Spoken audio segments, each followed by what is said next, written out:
Benjamin Graham. Any old school investors, you will know exactly who this man is. He's the father of value investing, the mentor of arguably this century's greatest investor, Warren Buffett, and he's the man who wrote the Bible of value investing, The Intelligent Investor. So Ben Graham first met Warren Buffett back in 1951 at Columbia University, where he taught him the ways of the value investor. Buffett used these tenets he was taught to find his first partnership in 1957, where he achieved an annual average return of 31.6% with no losing years. Who knows the first rule of investing? Rule 1. Don't lose money. Rule 2, don't forget rule number 1. Now, Graham's personal investment firm, which Buffett worked for when he first started, posted annualized returns of about 20%. Some people say 17%. From 1936 to 1956. This outpaced the broader market average of 12.2% over that time. Now, the interesting thing is for every year for these 2 decades, he did not lose to the market. He consistently beat it year in and year out, which is one reason why he is universally regarded as one of the best investors of the 20th century. So what I'm going to do in this video is I'm going to go over 6 investing tactics and tenets used by Graham to achieve this, and these were the ones which were taught to Warren Buffett when he was a young man. There's a lot of old school gems that are scattered throughout the video. Warren Buffett famously analogized a margin of safety to driving across a bridge. When you build a bridge, you insist that it can carry 30,000 pounds, but you only drive 10,000 pound trucks across it. You have a margin of safety, and that same principle works in investing. Investing with a margin of safety is the idea that when you make an investment, invest in such a way that you have room for it to fail. Even if there's a recession and the business gets hurt, you still have room to make money. Benjamin Graham learned a harsh lesson early on in his life. When he was just 25 years old, he was working in Wall Street, earning $500,000 a year. He was a smart guy, and that's a lot of money today, but in those days, that was essentially multiple millions of dollars if you take into account inflation. However, when he turned 35, the great stock market crash of 1929 occurred, and Graham lost almost all of his investments. This taught him a valuable lesson in life. Don't speculate, invest with a margin of safety. So how do you invest with a margin of safety?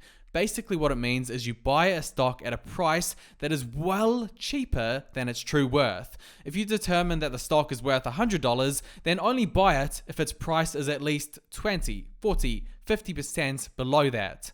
So if it was selling for $50, Graham would approve, as you would get a 50% margin of safety.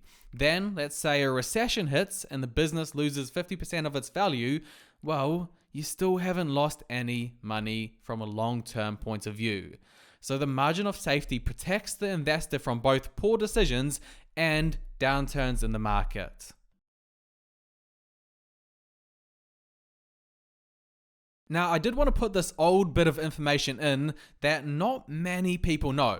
So Graham used to have a formula for calculating the value of stocks, and the formula's pretty simple. It goes V equals EPS times 8.5 plus 2G, where V equals intrinsic value, EPS equals trailing earnings per share, 8.5 is the PE ratio of a zero growth stock, and G is the long-term growth rate of the company. So this is quite a handy formula that Graham used to use just to get a feel for the value of stocks. So let me show you a quick example of how it's used. For the example, we'll use Apple stock because it seems to be my favorite one to use when trying to explain things. So let's get the ingredients to our formula as the first thing. One is earnings per share. I'm sure you know how to find that. Very easy to get. It's on the first page of Yahoo Finance. And right now, their earnings is $6.01. Second is the growth rate. If we go onto the DCF section of Guru Focus for Apple stock, the past growth rate is 14.7% over 10 years. So we can assume in the future, it will be less. So we'll do 12%. So let's plug those numbers into the formula. $6.01 times 8.5 plus 2 times 12 equals an intrinsic value of $195. So compared to the current price of $172, that gives us a margin of safety around 11.7%. So this is just a nice old school formula to play around with when trying to find stocks with a high margin of safety. One of the great ideas that has come out of Graham's work is the idea of Mr. Market. A lot of people, especially these days, get caught up in the ups and downs of the stock market. Oh no, the market is crashing, what should we do? Oh yes, stocks are higher, I'm so happy. They're emotionally attached to the market, which means it's hard to take advantage of it. Graham offers a different way of viewing the market which helps us outsmart it. Think of the market as though he were a very moody, unstable, and sometimes manic stock salesman. We call the salesman Mr. Market. Every day he comes knocking at your front door, offering you a price for a stock he's selling. Some days he's feeling manic and optimistic and will offer you a high price for the stock. Other days he's depressed and the price will be very low. And some days he's just apathetic and will give you an ordinary price. Our job as the investor is to take advantage of Mr. Market when he's all sad and depressed. When he's knocking at your door selling stocks cheaply, time to buy. When he's manic and optimistic, we don't have to buy anything, or we can think about selling. For example, Apple stock, back in late 2018, there was all sorts of drama about the stock. They reported that they would no longer offer unit sales data, and Mr. Market panicked. He was depressed, so he priced the stock down 33%. However, Apple was still a great business, and this was the time to buy from Mr. Market. A couple of months later, Mr. Market was feeling better about himself, and he started offering higher prices again. The best part about Mr. Market is that he does not care how many times you take advantage of him. No matter how many times you saddle him with losses or rob him of gains, he will arrive the next day ready to do business with you again. Everyone likes to talk about Tesla, Apple, Amazon, Microsoft. We all know the stocks that are continuously on the news. But this does leave a certain group of stocks that are neglected. It leaves behind opportunities in certain areas of the market. Benjamin Graham has a quick tactic to find these potentially undervalued companies. He suggested to look at unpopular stocks with low PE and PB ratios.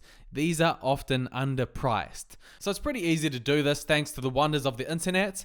So you can just go on a website called FinViz and click on their screener section.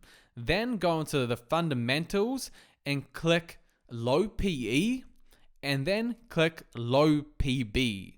And now it's going to show you all of the stocks that have PEs below 15 and PBs below 1. Do your homework on these stocks, sift through them, and who knows, you may find some hidden gems the Ben Graham way. A lot of investors in this day and age don't do this one, but Graham teaches us that we need to distinguish the stock's price from the actual value of the business. A stock's price is going to be very volatile. It depends on the news. It depends on investors' emotions. It can fluctuate a lot. The actual underlying value of a business is generally pretty stable, and it will normally go up in a straightish line. An investor's bread and butter is to take advantage of the price volatility and the business stability. Peter Lynch, another famous old school investor, has a very famous quote. He says, "You can outperform the experts if you use your edge by investing in companies or industries you already understand." So if you like technology, look for stocks in that sector. If you like fashion, look for fashion stocks. If you like gaming, well, you guys get the point. However, Graham says that just doing this alone is a big mistake. You need to have a grasp of the company's fundamentals before you buy. You can't just say, "Oh, I know about cars. Tesla will sell more cars in the future," and then go out and buy the stock. you need to look at the underlying figures first. Now what I want to do is quickly show you an original checklist that Graham used to use before buying a stock. Remember though, his style is to find cheap, weak, cigar butt businesses where he can make a quick profit. A lot of your styles out there may be different to Graham's and may be more long-term oriented. Nevertheless, we can learn a thing or two by the figures that he used to look at. So number 1 on the checklist is an earnings to price yield of at least twice the AAA bond rate. So right now the AAA bond rate is 2.9%. So that means the earnings to price yield for a stock must be at least 5.8%. So for example, if a stock's price was $100, the earnings must be $5.80 or more. Second on the checklist is the PE ratio less than 40% of the highest PE ratio that the stock had over the past 5 years. So it's selling for a cheaper amount. Third is the dividend yield of at least 2/3 of the AAA bond yield, aka 2/3 of the current AAA bond yield is 1.95%. Then the fourth thing on the checklist is stock price below 2/3 of tangible book value per share. And this can be very hard to find in this market, so we might have to adjust that a bit to current market conditions. 5 is stocks priced below 2/3 of net current asset value. 6 is total debt less than book value. 7 is current ratio greater than 2, so the company can easily meet its short-term debts. 8 is total debt less than 2 times net current asset value, again, keeping debt in check. 9 is earnings growth over prior 10 years of at least a 7% annual compound growth rate. 10 is stability of growth of earnings in that no more than 2 declines of 5% or more in earnings in the prior 10 years.